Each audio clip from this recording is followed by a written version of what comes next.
ভাইকে ফাউল, ধস্তাধস্তিতে জড়িয়ে পড়া।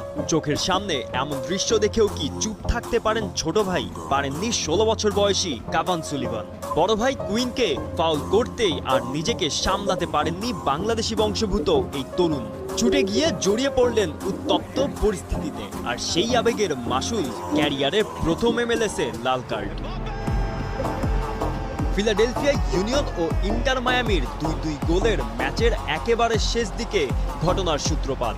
যোগ করা সময়ের প্রায় শেষ মুহূর্তে ফিলাডেলফিয়ার বক্সের ভেতর কুইন সুলিভানকে ফাউল করেন মায়ামির ইয়ান ফ্রে। ফাউলের পর কুইন ও ফ্রের মধ্যে শুরু হয় কথা কাটাকাটি। এক পর্যায়ে পরিস্থিতি উত্তপ্ত হয়ে উঠলে কুইনের পাশে দাঁড়াতে ছুটে আসেন তার ছোট ভাই কাভান সুলিভান।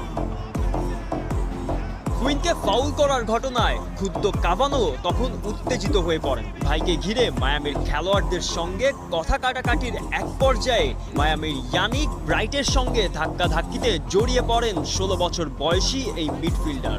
মুহূর্তেই পরিস্থিতি নিয়ন্ত্রণের বাইরে চলে যায়। দুই দলের খেলোয়াড়রাই ছুটে এসে তাদের আলাদা করার চেষ্টা করেন। শেষ পর্যন্ত রেফারি ফিলিপ দুজিচ পরিস্থিতি সামাল দিতে কাভান ও ব্রাইট দুজনকেই লাল কার্ড দেখান, আর কুইনকে দেখানো হয় হলুদ কার্ড।